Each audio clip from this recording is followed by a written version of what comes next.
Thank you very much. G'day, everyone. How was lunch? Oh, okay. We could do better. I heard just all right. Come on now. It was good. It was great egg sandwiches. Before we kick things off, I'd just like to acknowledge the traditional owners of the land in which we meet here today and respect our... I don't think I need a clicker, but I got a clicker, everyone, so shout out to the clicker. But yeah, I would just like to pay our respects to all elders past, present, and emerging. Just really quickly, I was really lucky enough earlier this year to go out to remote communities with my brother, Dylan. Some of you know Dylan Alcott, 16-time Paralympic gold medalist, 16-time Grand Slam winner, 4-time Paralympic gold medalist. He's currently the Australian of the Year. He's my little brother, my boss, and my parents' #1 son. But, you know, that's here and all there. But part of one of Dylan's goals as Australian of the Year was to go out to remote Aboriginal Indigenous communities and listen and learn about what people with disability need out there.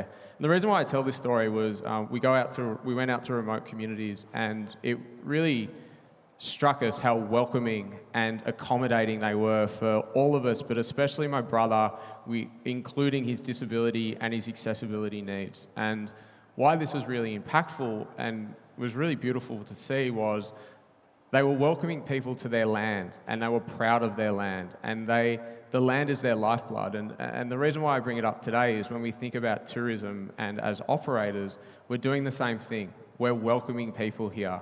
We're welcoming people to our business, our region.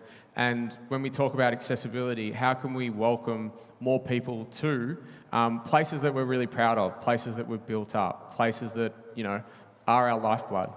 So today is an exciting day for us with the Premier announcing that next year is Accessible Tourism Year. Let's kick things off early. Let's start it now. We did a media call before. I feel like it's our Christmas, so this is really, really exciting. But we've got a great panel here today with people that come from different walks of life with different experiences, but we want to leave you with some tangible ideas that you can go back to with your business. Although accessible tourism year is next year, let's start it now. What can you do? And it's probably worth setting the scene a little bit. But before we do that, we just want to do a quick visual description of each person up here today. We do that for if there's anyone here who is blind or low vision, to fully experience what's happening and fully be included. So my name is Zack. I am a 6'3", white male with high cheekbones and even higher hairline. Really coming up on the TV. Cheers, guys. Appreciate it. But before we get into, I guess, the meat and veg of it all, would you all like to just go down and do a quick visual description, and then we can get into what we're talking about? Sure. So I'm Hailey. I'm a Caucasian female with brown hair, blue eyes, great smile, and a purple jacket. Nick Morris, old age pensioner. No, I'm an ex-basketballer. I've got broad shoulders, and I have 10 kilos of metal worth $10,000 sitting under my bum. And I have a good smile. Lovely. My name is Naomi, and I am wearing an orange jacket. I am Caucasian. I'm in my mid-30s, and I have really awesome black shoes. Can confirm. Awesome. Beautiful. So let's set the scene a little bit around accessible tourism and accessibility in general. It's great that the Premier mentioned this today, that what a commitment next year is, but why should we care? You know, what does it mean for you? So we want to set the scene a little bit before we get into the how we can welcome more people who have disability and accessibility needs. But let us understand the clientele. There is 20% of the Australian population living with a disability. That's 1 in 5. Now, we're going to do a little activity. If you can look under your chair or run over your chair, there might be a little dot on your chair. If you can see that, can you please stand up if you can for us? You've all won a car. Oh, now you stand up.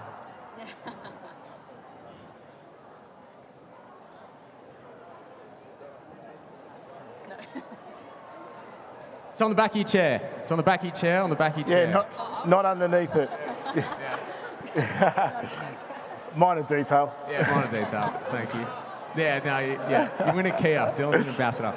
Beautiful. So, we do this to just show a representation of what 1 in 5 looks like.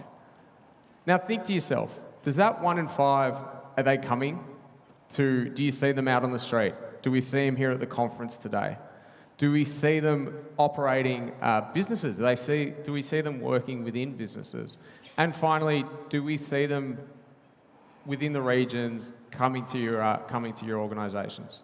Now, the answer is no, because there are barriers that face, but then also we're talking about both physical and non-physical disability. When we think about disability and access, it's easy just to turn to wheelchairs. But of that 20%, 4.4% of people with disability in Australia are wheelchair users. So disability and access is a lot more broader than we think. When we talk about overseas as well, that number actually rings true across all the world. There are 1 billion people living in the world with disability and accessibility needs. Now, what does that mean? You can all sit down now as well. Thank you, appreciate it. I should have made you stand the whole time. But what does that actually mean?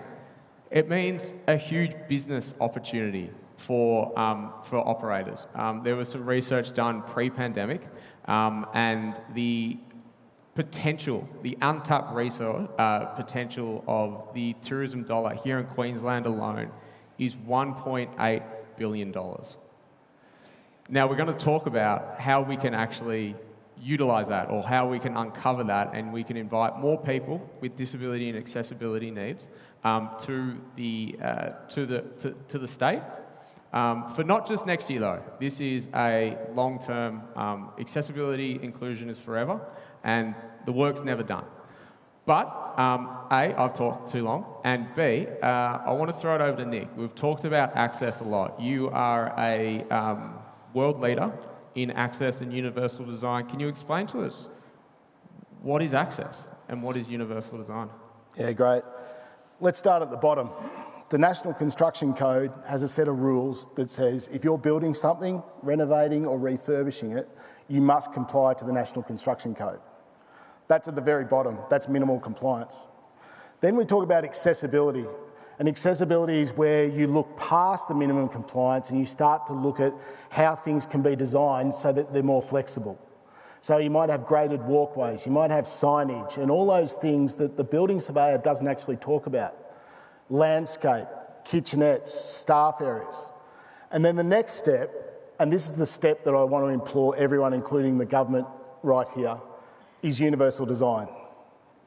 I don't want to put you all down, but if you use an iPhone, that was tested on 4-year-olds. And the reason for that is it's probably the greatest tool of universal design, because anyone in this world can use it. And what this is about is us setting benchmarks so that we aim high. It could be a $20 sign that allows me to get direction to where I want to go. Or it could be a changing places facility that's worth $120,000 to let someone who has a really, really high physical support go out for the day, and rather than being changed on the floor of an accessible toilet, go into a facility that they're able to use with dignity. That's my take on universal design and accessibility. I think what I really like about universal design, Nick, is it's for everyone. We're actually not designing it for just people with disabilities. So if we can design one product or one service or one experience that everyone uses, it actually makes good business sense as well, because you're not building two things which can cost more money. Now, we talked a lot about access and all these great things that are out there. I want to bring Hailey into the fold here and talk about marketing these things. And you've developed an app. You're also a massive overachiever with your intro at 24 and everything that you've achieved. Top 9 most influential person in Australia, I heard. But yeah, I'd love you to talk a little bit about Vacayit and the gap that was there and why we created it. Yeah, so Vacayit was created because tourism marketing is predominantly visual. And while having the access to the information is not bad, it's actually incredible having those photos and videos there for the most part. For somebody who's blind and low vision, this actually excludes them from being able to make those informed and independent decisions. And you look at the text that we write as well, go up to the top of the mountain and look at the view. Take in the view. Well, what's the view? And so that was one of the first problems that we recognised at the start of our journey. And so we created an accessible platform, and what we do is we create audio guides with destinations, and we started off working with regions. We now work with local, regional, state and national organisations to create accessible audio guides, and as of about a month ago opened up to local operators. And the way that we do this is our content team are blind themselves, and we work in collaborations with the operators to create that sensory content.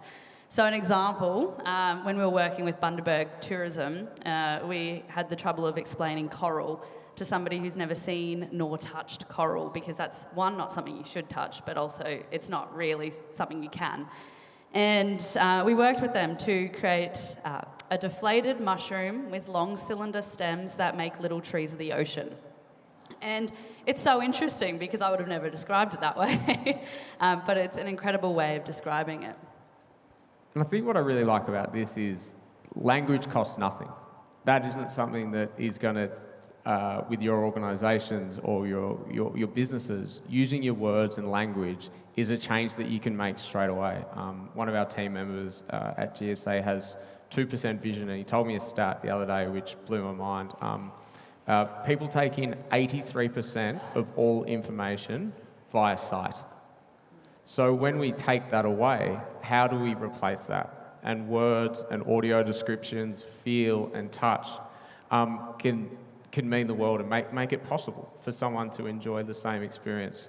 I want to bring Naomi in now, and Naomi, I'm really excited, and there was a reason why I kind of brought you into the fold after these two, is because you probably come at it from a different perspective. You're an operator. You work for the Australian Age of Dinosaurs, which is really, really great, and I think you relate to a lot of people here. You've gone on an accessible journey, and there's really great things that you're doing. Your content is prehistoric, but your accessibility is not. Sometimes our Wi-Fi is. That took a while to sink in for people, but I didn't mind that one. Can you just talk a little bit, I guess, around your journey, and the museum's journey? You didn't, I guess, get it straight away. Rome wasn't built in a day. Can you just talk through that a little bit? Yeah. So, for anyone who doesn't know, Australian Age of Dinosaurs is out in Winton in outback Queensland, so about 600 odd k's from Townsville. So we're very much away from the city centres, but we started in 2009 with a laboratory, and it was not accessible. We didn't know what we were doing initially, so we built it, and people came, and then we consolidated growth and made sure it was sustainable, and then we moved on to the next thing, which was the reception centre, which to house our holotype collection. And with that one, we had a ramp. We thought, well, that's getting there. But it's taken in the last 5 years or so of just being really curious about what other people are doing, constantly watching and looking at other people, and particularly listening to our feedback, because we have collated feedback forms. We look at TripAdvisor and Google reviews and Facebook, and talking to visitors, talking to our staff about what is important to them and how they're actually interacting with our experience, because what is the point if everyone can't enjoy it? Why are we all here? Why are we all working so hard if 20% of the people can't even get here or see it? History should be for everyone. Natural history is our history, so why isn't it available? So in the last few years, we've been really focusing on that, and we've included it in our business plan. So one line item that continues time and time again in our people and working environment is that we must introduce at least one accessibility, inclusive activity a year. And we must reach that. And we have. It's been little steps, incremental steps. So things like a visual story we did last year. And one might think, oh, chuck a bunch of money at that and, it would be really, really expensive. But we didn't. Did it myself. The first one was rubbish, like absolute crap. And I sent it to Autism Australia and I said, what do you think? And they said, not great. Fair enough. So they said, seeing as you put so much work into it, we'll review it for you for free and we'll get our trainees to do it for you, to look through it and give their honest feedback, and it was bloody honest. And so then we redid it again, and that time they signed off on it, and they liked it, and they wanted their name at the end of saying collaboration with Autism Australia. And it's that grassroots, just doing things off your own back, just pushing the boundaries, getting it out there, because I received just wonderful feedback from a lady coming in February with her son, who just said that she was in tears when she saw on our website that this free resource was available, that it was helping to plan her trip. She was getting her son involved in the process, and he was very excited, to the extent that he even texted her, which she said that he never does. It's those little things, but you just take it for granted that it's easy enough to plan a trip, possibly not to Outback Queensland, but in general. But it should be innate that everybody has access to the same information, that has the same experience, that can be involved in these things. Why should part of the population be excluded? Just a little bit of effort, we can all make it a really valuable inclusion for everybody. I don't know if that answered your question. And more. Oh, great. Yeah, good job. No, it was fantastic. And you got to clap. I told you, they're your people. You're talking to them. You didn't clap us. Anyway, I want to build more onto that point though, because you touched on a couple of things when you were talking about your journey, but also the fact that you might have felt like you were trying and maybe failing, and like this isn't great. And I want to open this up to the whole panel around talking about what is accessible, but also talking about what is not accessible and why that's important for people with disability and accessibility needs when planning. So yeah, over to you all. I don't know who wants to kick things off. Well, I'll start. I think one of the key elements of the whole experience is seamlessness. It starts at transport and information, so that you can buy your ticket before you actually even get to the event, or you can virtually look at what you're about to encompass. And then there's transport. Is it accessible? Can I get there? Do I need something in my car? The entrance. Then there's toilets. Then there's the displays. And food and beverage, and being able to go and get a T-shirt or whatever it is. And then, God help me, if there's an emergency, can I get out of this place safely? Now, all of those things you can answer by walking through with a different lens. And it really is putting yourself in your experience. Now, if you've got mother, father, or grandparents who are elderly, get them to walk through your business and see how they walk through it and see how they communicate. And before you know it, you'll empower yourself. Yeah, and I'll add on that from more of a web accessibility standpoint. I was reading some statistics the other day, and it was something like 80% of tourism operators in Australia have the access requirements, and from that, 8% of them actually display that information available online. And so if you have a ramp, if your door is 38 inches wide, if you've got tactile indicators on the floor, if you've got braille on the bathrooms, all that information is so crucial to have listed. But it's also just as important to say what you don't have, because that's how people are going to make decisions on whether to come or whether to not. And it's just so... It's a place to start, and it's a very, very easy place to start, is adding that section on your website. Accessibility requirements. A bunch of what you have, a bunch of what you don't have. You're probably going to get less calls as well from that as well. Yeah, absolutely. I think it takes the pressure off operators as well, because the more information you can provide, there's less reason for someone to get in touch and inquire, hey, do you have this, do you have that? Because everything is up on your website. Now, we've talked about access a lot. I want to speak about the next level of when we talk about inclusion and what inclusion means. Nick, as a person with disability, I'd really like your thoughts on the difference or the importance of access versus access and inclusion. It's a really great question. I'll give you a really practical example. 3 weeks ago, I went to the football, 4 tickets, myself and my 2 kids and my partner. The 2 kids had to sit in front of us because there was no seats next to us. I went to the basketball just recently, and all of a sudden, the kids could sit with us. That is the difference between accessibility and inclusion. It's just a very simple thing, is that I could sit with my kids, share the excitement and all that, rather than them having to sit down, 3 foot down, because we didn't design it well enough. And just extending from that, accessibility, for all those people who stood up, if you know one person, then that's 40% of this population. If you're elderly, if you have fatigue, you're going to get old, you like a drink, then all of a sudden the figures go up exponentially. And that's why universal design is so important, because it will affect everyone here. And I really like when we talk about access and inclusion, I use the analogy of access gets people into the building, inclusion's what keeps them there. And when we think about operators and your business, access might get someone to there, but the inclusion of them will get them coming back. The inclusion of them will get them speaking to friends, family, people within the disability community. Hey, you have to go check out this. It's great. So it's so critical to have both, and it probably leads into the next around the software of access, which is people, culture, customer service. I guess what's the most important thing when we think about staff training, or even just how do we talk to people with disability?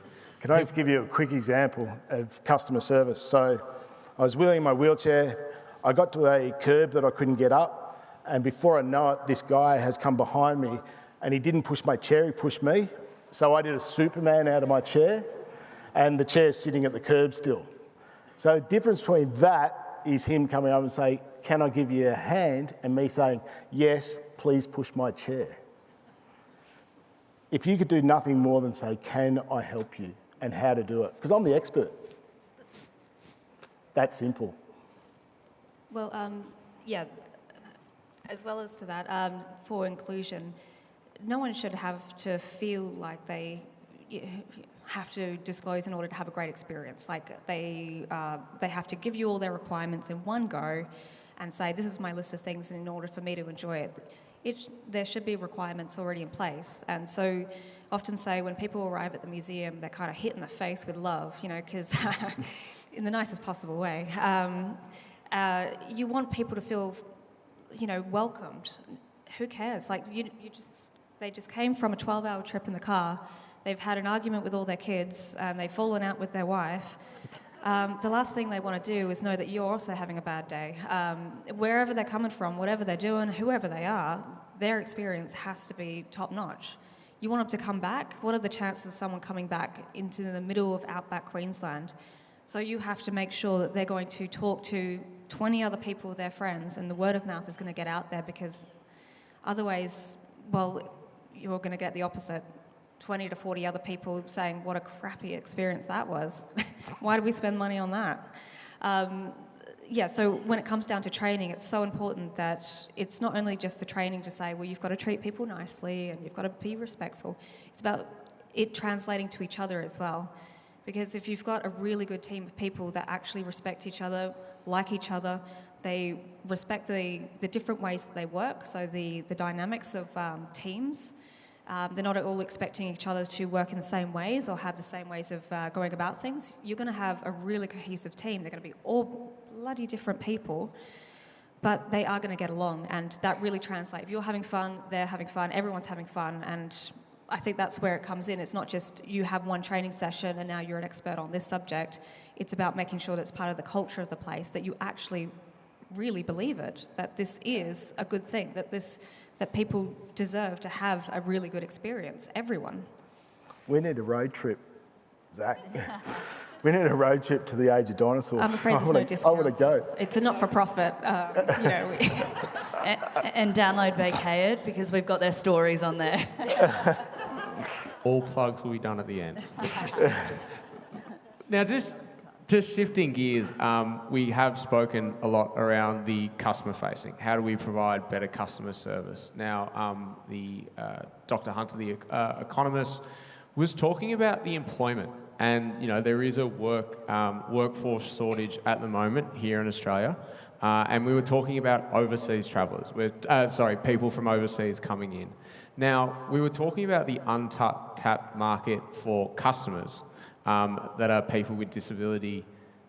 It's the same side of the coin when we talk about the employment of people with disability. There is, of the working age, the disability employment number is double of what non-disabled people are. Now, that number hasn't moved in 28 years. That's older than Hailey.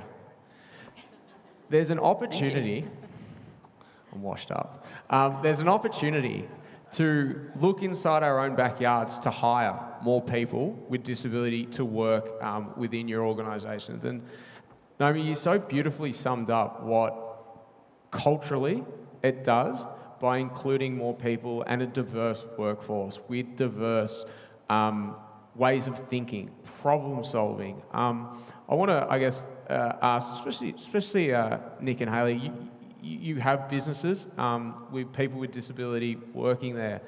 Is there any difference? What are some of the ideas that we can leave everyone here today to think about employing more people with disability or accessibility needs?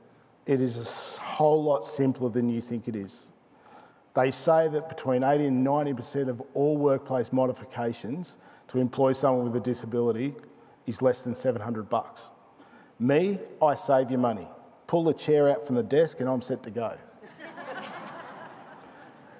But to be truthful, it is about training so that your internal staff look at a kid, whether they've got Downs or whatever they may have, autism, and be able to say, you know what, we'll give you a bit extra break, or whatever it is, simple things that just allow them.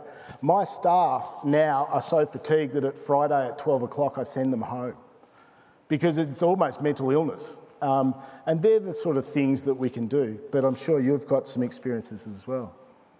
Yeah, all of our employees are great. I'm stoked that we have, people, we're creating this product for and with our users, which is absolutely incredible. But, I think one of the biggest things to highlight is that maybe the barriers are being created in that interview process where you're not actually accommodating for the people who are going to be in the interview. Sending them an email before you go and saying, hey, what can we do in this interview that will allow you to do this interview to the best of your ability. And we've had people where they've said, hey, I would really like to get the questions first so I can sit on it and think about it. We had somebody who decided to do it over email where we ask one question at a time and they can formulate it and process it. And somebody who just wanted to go sit in another room and just be in their own thoughts for a while. And asking that question, what can we do to make this a better experience? Because it's not, everybody gets nervous in these interview processes. And being able to accommodate that and get the best talent pool, I think you'll be shocked to see how many people with disabilities are just absolute incredible employees. And so it's about opening that up. And even at the bottom of a job description, we are inclusive to everybody and we welcome everybody to apply. Something like that is going to be the difference between someone applying and someone not. Absolutely, and we talk about symbols of inclusion, and that's a really good example of a symbol of inclusion. Someone without disability might just breeze over that and think nothing about it. But for someone who has a disability, that might be the reason why they apply for that role, because you've made a statement like that, or you've used the word accessibility. And the flip side as well, when we talk about promoting what you have, using those key words like accessibility, inclusive, for everyone. They might seem insignificant from you. That could be the reason why someone comes to Winton and spends a week there. It's the reason why someone might go to Cairns with their family for the first time because they saw about an accessible beach. And once again, we take this for granted. people go on holidays just because they can have a break, etc. Holidays can change people's lives. It gives people the opportunity to experience this beautiful country, this beautiful state that we're in here today. Now, there's a couple minutes left. It's now plug time. I'll just throw it over to you. If there's anything that you want to leave the group here today, once again, we're really honoured that the fact that there's been a whole panel dedicated to accessibility. This would never happen 7 years ago. Accessibility was normally talked about in OH&S. So the fact that we're talking about accessibility, inclusion in the business case, we don't take for granted. So thank you for listening. Once again, the floor is yours, and then I'll wrap things up. Sure. I was just going to quickly say, 10 years' time from now, 5,000 athletes, 10,000 officials, 1.6 million tickets for sale. That's the main event. The Olympics will happen before it. But I'll leave you with a thought. I was wheeling through, so I competed in Sydney, not very well, but I competed in Sydney, and I'll never forget the day I was wheeling through a supermarket, and I heard this little boy talk to his mum, and he said, "I wonder what sport he plays." It wasn't what was wrong with me. And I also had a 20-year-old come up to me recently, and he said, "I heard you speak at my school and you changed the way I look at life." And that's the impact that the Paralympics can make. So it's pretty exciting, and there's so much opportunity in this room, it's crazy.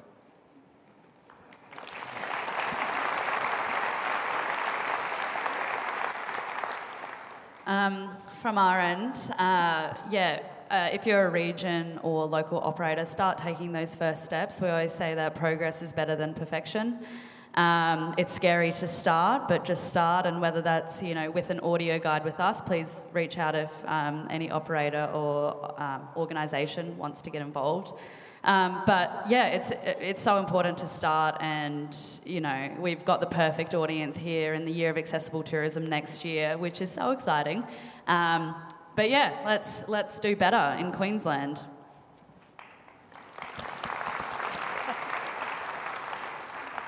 I just want to say it's easier than you think. Small things. Start small. Australian Tourism Industry Council is a really great starting point. Look it up. You can get accredited, and it will give you step-by-step, desired, essential, anything like that. You can start really, really small, even with communication cards, audio guides. Hire a voice actor. It costs like $15 on Fiverr. Do it grassroots, small things. You don't need to spend thousands on something. You can make a big difference by just doing small things. So start small, and then you can get up to the big stuff. Brilliant, thank you. I'm not going to talk about our plug, I'm going to show my plug. So we have been developing a whole heap of resources for the industry. We were talking about training, there's training coming. We've been working with the Department of Tourism in order to provide training resources to allow you to welcome more people with disability and accessibility needs. We're going to play a quick video around the business case. I don't know if we can tee that up before we get out of here. But once again, we won't be back. So thank you so much. Enjoy the rest of your day. And this has been an absolute honour. Thank you.